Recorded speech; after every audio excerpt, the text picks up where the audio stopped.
Hey everybody, how you doing? It's Alex Moyle here. Welcome to the latest episode of the Recruiting Gym as part of Nurture It. Now, as you know, the Recruiting Gym is all about helping you and your teams be more successful as recruiters, because what we want more than anything else in the world is the most of your time possible to end up in the most fees possible. So today we've sort of got quite a controversial topic, really. It's the one that probably won't get many live visitors today, but will certainly get quite a lot on playback. And that's, how do you as an organization manage your data? And more importantly, how do you motivate your team to actually put something within the CRM? And it may not be your CRM, it might be a tool like Nurture It, it might be a tool like Excel. But at the heart of what you do as a business is really about how you manage data will determine how you stay ahead of everybody else. If you think about it from a practical data perspective, one of the things Amazon, Facebook, LinkedIn, and all these other big data businesses do is that they're able to connect a bit of information from over here to a little bit of behavior and action over here. It's really about, if someone does this, they're likely to do this. And if you think of the typical recruitment company with the amount of CVs that come in every day and the amount of clients that are looking to recruit every day, you should not only have visibility on who's recruiting in the market, but you know who will be recruiting. Because almost every candidate you recruit is likely to be leaving an opportunity. But the challenge is because a lot of this information doesn't make it into the CRM, businesses can't make the decisions that they want. So what we're going to do on this webinar is we're going to go through a number of things. Firstly, why is data more important than ever before? Secondly, what are some of the challenges that make it difficult for recruiters and their managers to use the stores of data that they've got, mainly their CRM? And then we'll look at 4 ways that you can motivate your team to use their CRM more effectively. And the reason being is that if you can motivate them to use either the CRM or the spreadsheets you use or any other data management tool, it helps you as a business become more effective. So let's see what we've got down here. So the problem that we've got for many recruitment businesses is that they manage data really poorly, and recruiters, leaders, and their CRMs don't help this. So when you think about it from a recruiter's perspective, while some people say recruiters don't like systems, they actually love systems. The challenge is that recruiters love systems that are going to make them money. And if you think about job boards, you think about LinkedIn, you think about GitHub, you think about Stack Overflow, without recruiters, a lot of these sites wouldn't have a revenue model in order to exist. You know, so recruiters love technology, but the problem is recruiters have a very short time horizon. They're thinking about, can I get a candidate today? And the challenge is that most CRMs don't really help people make money today. The candidates that you put in there are unlikely to be looking for a job in 3-6 months. So actually the first place that I go to find a candidate is probably LinkedIn or a job board or my referral network. And so recruiters only want to use things that help them make money today. And sort of by design, that's sort of how recruiters are meant to work, right? That they look after themselves and their focus is about filling the vacancies they've got today to make sure they hit their targets. So one of the changes we've got to look at is trying to get recruiters to think a little bit longer term and a little bit more collaboratively so they can see what they do and how they put things in their systems can help everyone in the organization succeed. The second area of problem that stops people using the CRM is leadership. And I'd probably say the number one reason why most people don't use their CRMs in recruitment companies is because, other than pulling a raw number out of how many calls I've made, how long I've spent on the phone, how many CVs have I sent, most recruitment leaders can't actually interrogate the databases that they're getting people to put stuff in every day. And what that means is that most people see CRMs as a sales tracking tool rather than sales enablement. And so what we're going to do is I'm going to make a compelling case as to why you as a leader need to be a subject matter expert and a super user of the CRM that you pay a lot of money for on a day-to-day basis. Because if you don't, it's unlikely people are going to put that money in. And lastly, the CRMs themselves, they're built sort of for what the business and the industry required 15, 20 years ago. 15, 20 years ago, it was all about search, because searching your database was really all you had to go on. The problem is nowadays is that everyone does search. LinkedIn does search, Google does search, everyone does search. And so a lot of the core functionality of a CRM, which is a CRM database and your ability to search, is sort of not necessarily needed. What recruiters need in today's market is the ability to nurture relationships, but more importantly, to be able to manage the workload that they've got, because most recruiters have more vacancies than they can manage. And so it's really about, how do I actually prioritize the vacancies I've got? And the challenge is CRMs don't really help recruiters manage that workflow. And even if they did help an individual recruiter manage that workflow, how does it help a manager manage their team's workflow? And so by default, the user experience and the design of the CRM doesn't actually give recruiters what they need today. And so let's start thinking about the 4 areas that you can actually begin to change what you do. So the first area we're going to look at how you keep it simple. And actually, at the heart of why I founded Nurture It was the fact that CRMs aren't that simple. And it's not just the CRMs aren't simple, but managers make it really complicated. So how many compulsory fields do you expect a recruiter to fill in on a day-to-day basis? How easy do you expect, how many fields do you expect them to be updating? How many actions do you enable them to be logging? Now, what some of the better CRMs are starting to do now is sync with your email, sync with your Outlook, even sync with your mobile phones. So the actual day-to-day communication is automatically being updated in the system. But what you need to do is think about, as a manager, what am I really expecting as a minimum for my recruiters to put in the system? The more you start to expect, the less recruiters are going to be motivated to actually put stuff in. And so you need to be thinking about, how do I keep it really simple? Not only to put stuff in, but use it and organize it on a day-to-day basis. And so one of the tests that we often encourage people to do when they're getting a demo of Nurture It is to go back to their CRM and go, well, how many clicks does it actually take to do these things? Because the more clicks you're building into a recruiter's workflow, the more they're going to start to feel that they spend more time clicking rather than more time on the phone or finding those candidates for the vacancies that they've got. What you should also look to do is build your operational best practice into your CRM. And so within some of the CRMs, you can build checklists, you can build workflows that you can use to help recruiters manage what they do on a day-to-day basis. If what you've done is uploaded your CVs and told your recruiters to keep putting stuff in, but you're not using it and structuring it in a simple way to help them make money, then you're not going to get the most value for money. So what you need to do is think about, what is the ideal workflow, and begin to motivate and train people to how to do the job effectively by using the workflow that you've built in your CRM. The next thing we've got to think about, and this is really about the sales pitch. What benefit to consultants is there of actually using your CRM?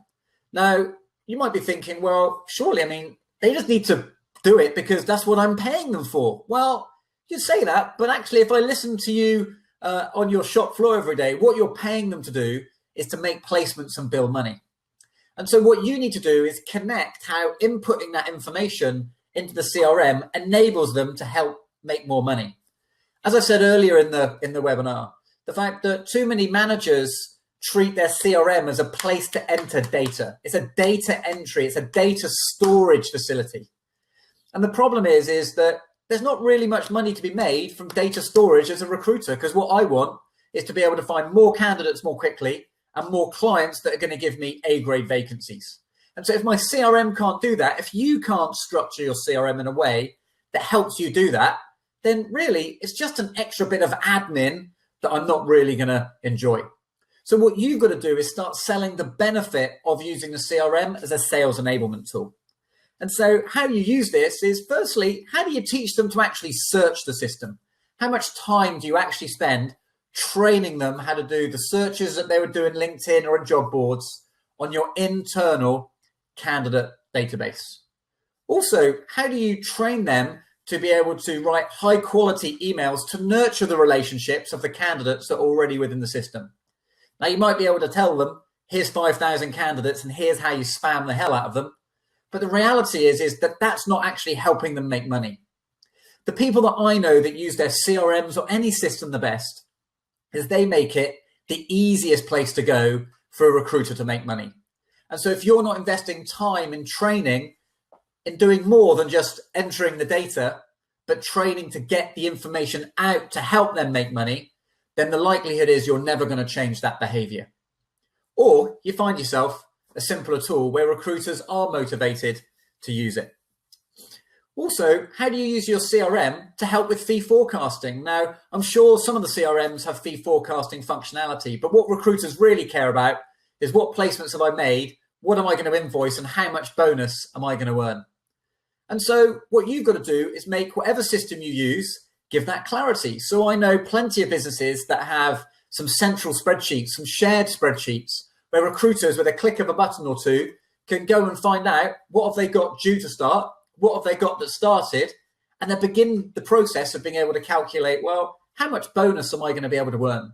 So whether you use a spreadsheet or a CRM for this, what you've got to be thinking about is how do you get recruiters to connect the information they've given you at the central point with helping them make more money so they can see that translation day to day.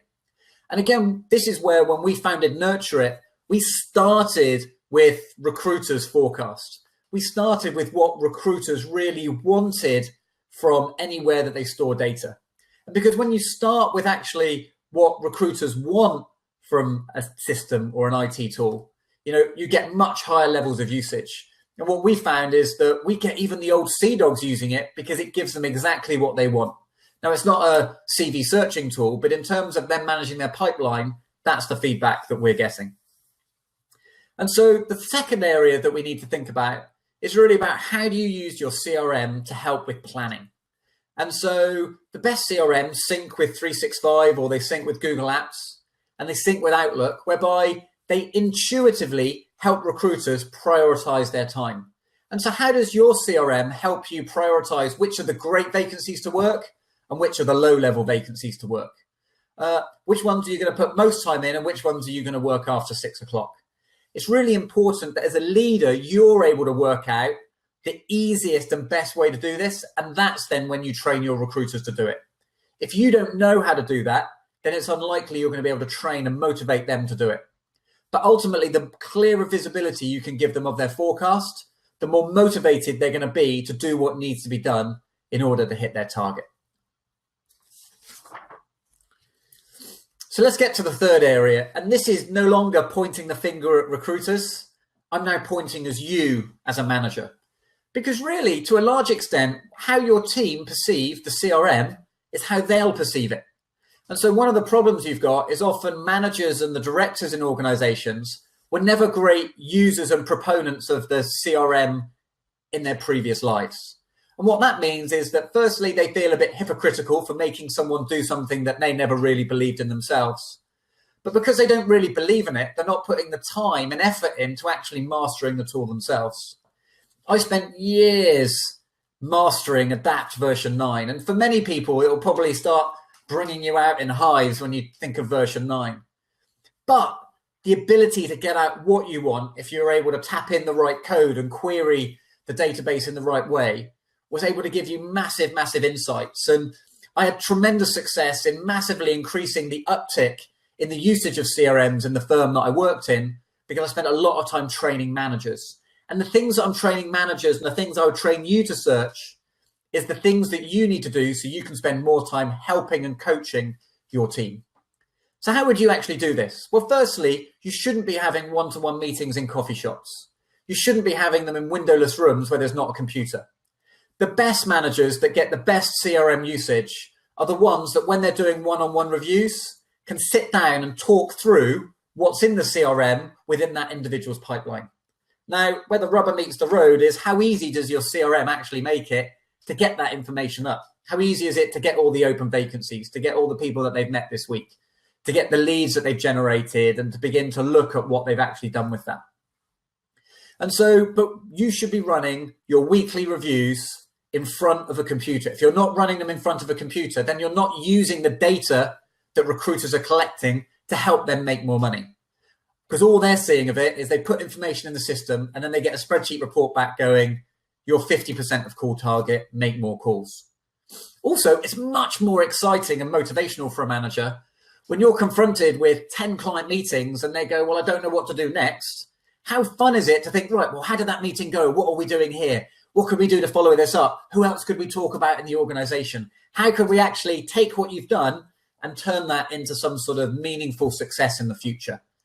That's what really powerful one-on-one meetings do. It's not about reviewing how much activity you haven't done. It's about taking what you have done and thinking about what can we do to get more from that.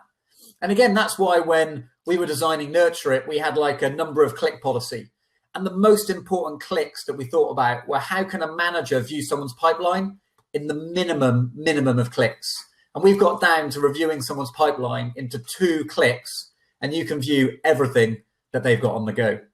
But I'd encourage you to see if you can get that done in your CRM, or whether you can do that in a spreadsheet or a shared spreadsheet and get the accuracy of data that you want. Because whatever tool you use, it's about using the data that you collect and making sure you use it to earn more money. And so once you're able to do that, and you do it week in, week out, week in, week out, you'll start to slowly see an uptick in not only the quantity of information that goes in the system, but the quality of the information that goes in the system. That's why often there's a correlation with companies that hire tools like Cube19, because suddenly you've got instant visibility of all the information that's in the system, and it's much easier to use as a coaching tool. Deep down, though, I'm always frustrated that managers have to spend more money to get the visibility on data that they've already paid to have stored. But that's sort of because they're there for search. They're not there necessarily for management information and actually to help sales managers drive pipeline. And that's why tools like Cube19, Insight Squared, and Nurture It are growing in popularity within the market. So let's look at the last aspect of what we've got to do. Compulsion. Now, this is where sometimes managers are reluctant to do this, but actually don't be afraid to say, you know what, it's your job to put information in the CRM. And the reason you shouldn't be afraid of saying that is that they expect to get paid every month. But if they're not putting the jobs, they're not putting the interviews, they're not putting the leads in the system, then it's very difficult for you to predict what you're going to close in 60, 90, 120 days time, which makes it difficult to know whether you're going to be able to pay the bills or not. And so the key is to balance those first 3 premises, making it simple, helping the recruiter get benefit, and using it for coaching. And if you're using those 3 things, asking for the 4th thing shouldn't be that big of a deal, because it should be a no-brainer. It's when you make it compulsory, but you show no immediate or tangible benefit from putting that information in, is when you start getting pushback. And so it's okay to make it compulsory. It's okay to expect a minimum amount of information of what jobs you've got on, what stage they're at, what likelihood is it to come off. But what you've got to do is trade to show that recruiters are going to get what they want at the same time. And so what are you going to do? You can choose. You can choose to think, well, my team won't do that. You can choose to think, right, I'm going to listen to the last point. I'm going to make it all compulsory. But whatever you do, make sure you've got to think about recruiter first. That's our first value in Nurture It. It's all about thinking, how can we help the recruiter make more money? How can we make a recruiter's life easier? And so when you're thinking about the CRM, when you're thinking about how do I get people to use the CRM or the shared spreadsheets that we've got, you've got to be thinking about what's in it for the recruiter and how can I show them and educate them to get what they want. So we haven't really got many questions this week, but what I would encourage you to do is, if you like it, share it. If you like it and you want to engage your team members in using the CRM or Nurture It more effectively, play this video, pause it when I say something that you like, and just flip it to the team and go, guys, how could we do this? How could we put less information in the system but make it more powerful? How could we use it to help improve performance reviews? How could we use the system to help prioritize and plan your day on a day-to-day basis? Use my video to help engage your team so you can not only get higher CRM usage, but ultimately get a stronger pipeline, and from a stronger pipeline, bill more consistently. So thanks for joining me this week's show. And I look forward to hopefully some comments on the blog. Feel free to follow me on LinkedIn. Please feel free to sign up so you can be told of future shows that we've got coming up.